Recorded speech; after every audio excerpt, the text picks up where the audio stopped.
All I know is mommy water is wish. I can marry you and then we can file for green card. So I was going through a lot of financial issues. That day, the only lesson I learned.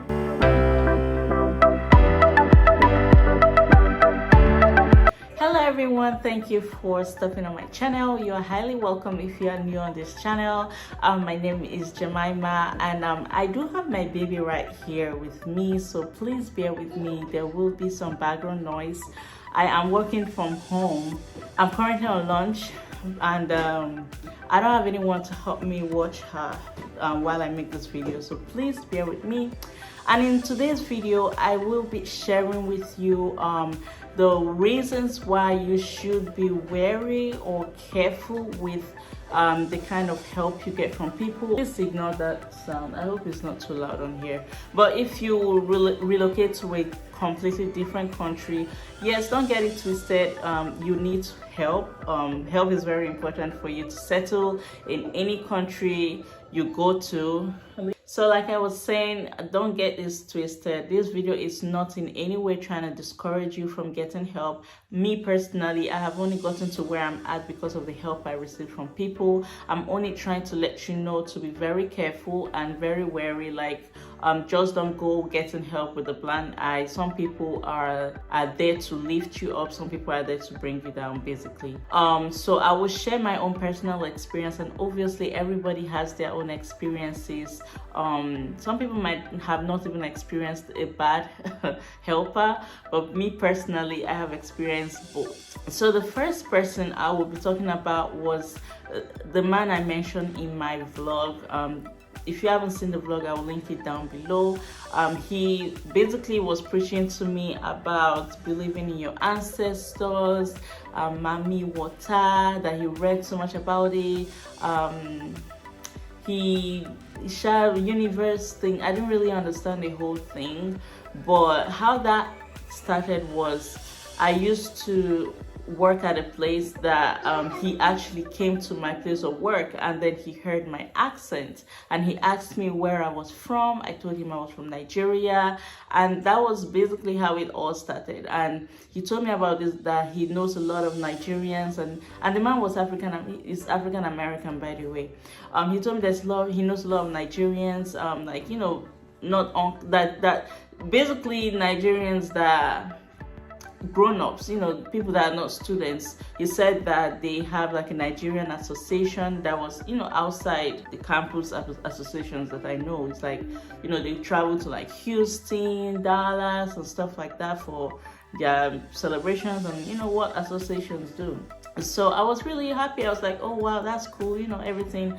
And he, you know, we exchanged numbers. He was really kind. Actually, he was kind to me and all, kind to my brother. He said he's going to start a business and he's going to employ us and stuff like that. Anyways, it started getting into the whole religion thing. I don't believe in Jesus. It's just the white man trying to deceive the Africans and all. Believe in your ancestors. They try to wipe away the African religion, that Mami Water. I was like, Mami Water, I all I know is Mami Water is wish. That's the only thing I know about Mami Water. I can't tell me to believe in Mami Water. And remember, I mean, if you haven't seen the vlog, I did mention that at that point when I met that man, I was actually vulnerable in terms of I had a fickle my belief in God was kind of shaky, because I was going through a lot and I started doubting if this God really exists and all.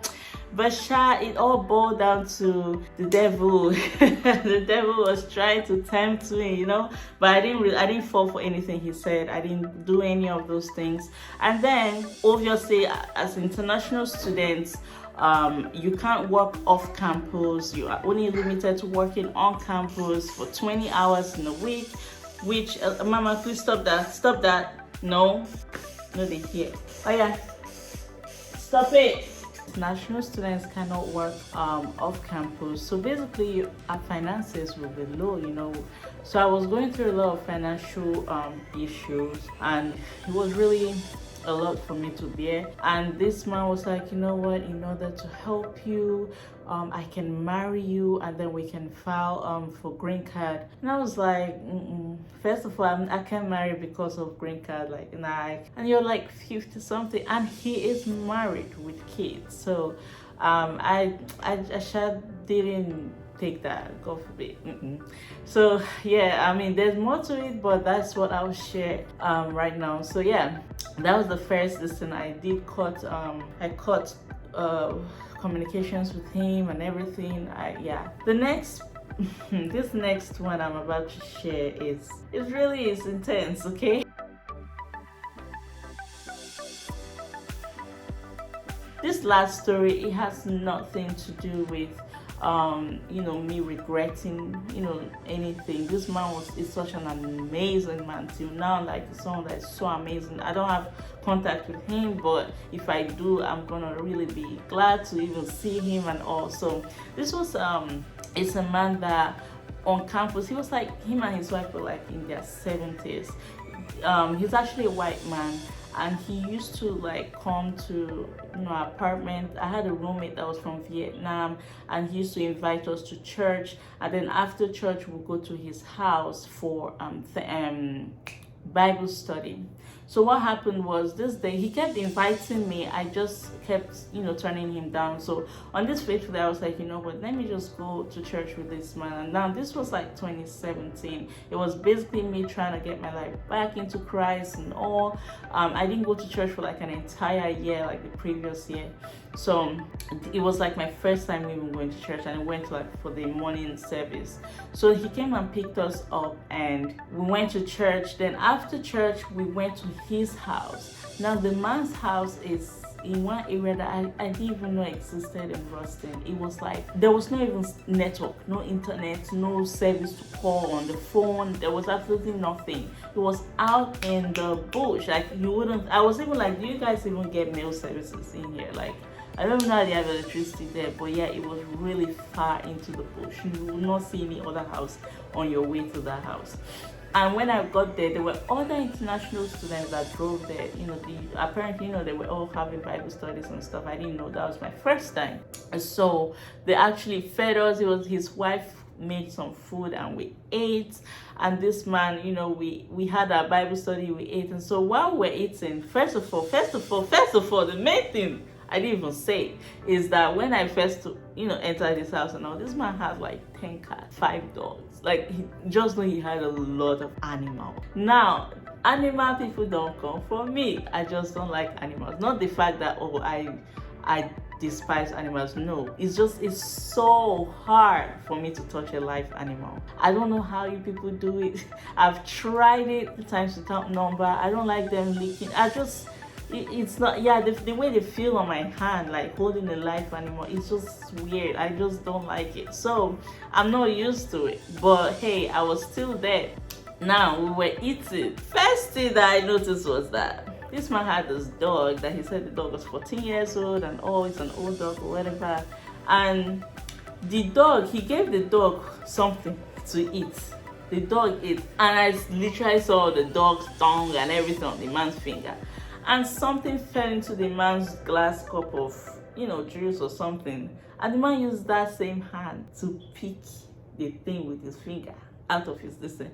I didn't complain. It's not me that is drinking it. I didn't say anything. But first of all, that grossed me out. I didn't say anything. I was eating my food. Where the tea went a different level was when I actually saw the lined plates, the plates that we ate from. They lined them on the ground and called the dogs, and these dogs were licking the plate. It was then I was like, ha, I almost threw up. I mean, I didn't react like that then, but in my mind I was like, hey, Jesus Christ, what have I eaten? Anyways, so from that day, the only lesson I learned was to not eat at people's houses if I don't know you. Actually, from that day, if I eat at your house, it means I know you and I trust you. I trust your hygiene. I trust the way you eat. I had no issue with the man, nothing. Such a nice, amazing man. We can still go for Bible study or church and everything. But when it comes to eating, I used to pass. But yeah, so that's basically this whole story I have. I hope you guys enjoy this story time. I hope you guys will be more careful. It's not like I've had extremely terrible experiences, not really. I thank God I haven't, and I pray I won't.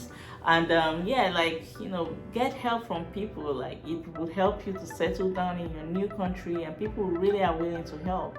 I can speak for America. People are always willing to help you. So yes, I'm not trying to stop you from getting help. Okay, just be very careful. And yes, I hope you guys enjoyed the video. Don't forget to subscribe, share this video, and I will see you guys on the next one.